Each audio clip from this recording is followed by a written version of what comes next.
Welcome to the Get Published podcast, sponsored by Brodie Consulting Group. To get more information about our coaching, publishing, executive ghostwriting, and podcast production services, go to getpublishedpodcast.com.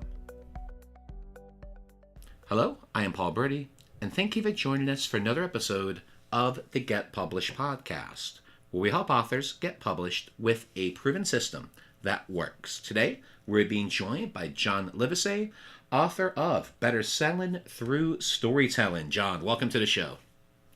Thanks, Paul. Glad to be with you. Are you ready to get started? I'm ready. Excellent. Question number 1. What is the one piece of advice that you would give to a first-time author who is currently writing their book? I would say the biggest piece of advice I would have would be to realize that the amount of effort you're spending writing your book, you're going to have to spend that amount of effort promoting it.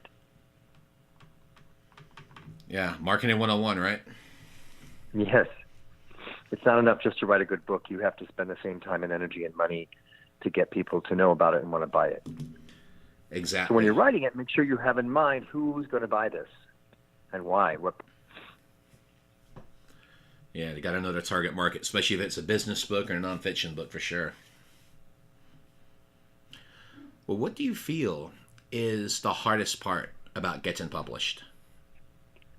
I would say one of the most difficult challenges about getting published is proving that you've thought through how you're going to market the book. A lot of publishers are looking for people to have big platforms on social media or be speakers where you could sell your book in volume when you're giving a talk to a large audience. And if you don't have those things, it's very difficult for the publishers to think the book's going to take off. Absolutely. So what were some of the strategies that you've done? Well, a couple of different things. One is I'm on a lot of podcasts because I found that podcasts is a great way to get your book sold because people are listening to it and they can easily just go on their phone or their laptop and go to Amazon and buy it.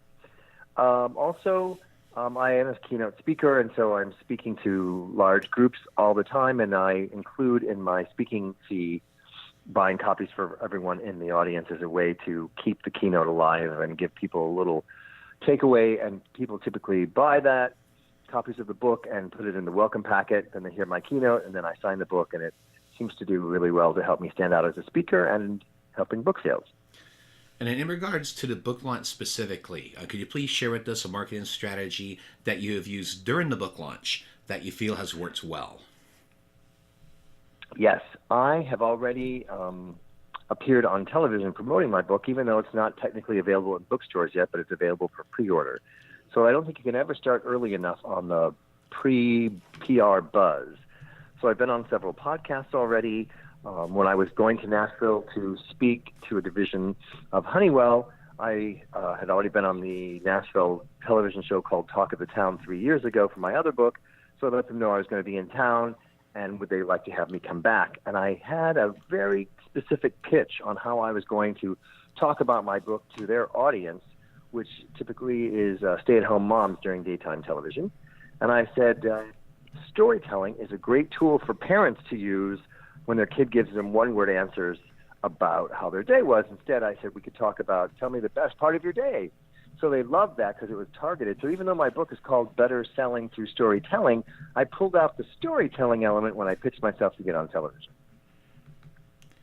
So in other words, with it specifically being like a business type of book, you find ways to take that information and target specifically towards certain people in those demographics with those shows.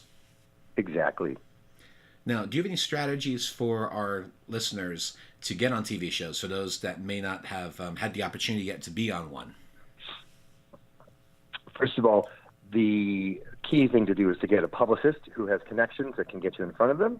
And also you need to craft what the 3-minute segment's going to look like for the producer so that they could say, oh, these would be the questions the host would ask you, and here's how it all ties together. And you're not promoting the book as much as you are valuable takeaways to your audience. So you're talking about promoting takeaways, what they're going to get, that type of thing. Yes. Cool. And how long should this pitch typically be? Well, the segments typically are 3 minutes on television. So you need to have your pitch be, here's exactly 3 kinds of questions or 4 questions, and here's how I would answer those questions. Your audience is going to leave the segment knowing how to be more confident, how to get their children to give them more than one-word answers, and maybe one other takeaway, and then people go, oh, that would be a good segment. That would be interesting. I talk about how to go from invisible to irresistible. Well, that's a very broad topic, not only for salespeople, but also for anybody in their life. So there's ways to format it in a way that people think, oh, that would be interesting to hear what that's about. Plus, it's short, sweet, and to the point. Exactly. Speak in sound bites when you're on television. For example, one of my favorite sound bites that seems to do really well is, I said, everyone gets butterflies in their stomach when you have to present or get in front of people. The goal is not to get the butterflies to go away, but to get the butterflies to fly in formation. Nice. Well, let's talk about your favorite book. So what is your favorite book, and what was the number one thing that you learned from it?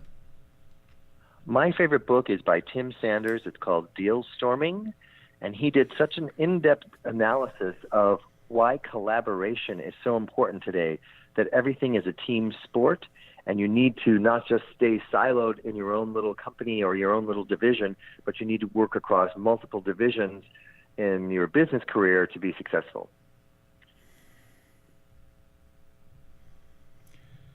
Absolutely. And for a final question, what is your favorite quote and why?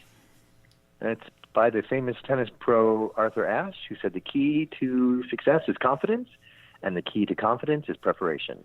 And I'm a big believer in preparation. The more preparation you do, the more confident you are, and ultimately the more successful you will be. Absolutely. Be prepared for every scenario. Well, John, I want to thank you for being a guest on the show. What is the best way for people to find you online? On my website, John Livesay, LIVESAY.com. I can't remember that. The Pitch Whisperer. You can Google that and find me that way. And I have a free gift for your listeners. If they text the word pitch to 66866, I'll send them a free sneak peek of my book. Well, John, thank you once again for being on the show, and I wish you all the best in your author journey ahead. Thanks, Paul. Thanks again for joining us today. To learn more about how you can be featured in our brand new Get Published business book, go to getpublishedpodcast.com.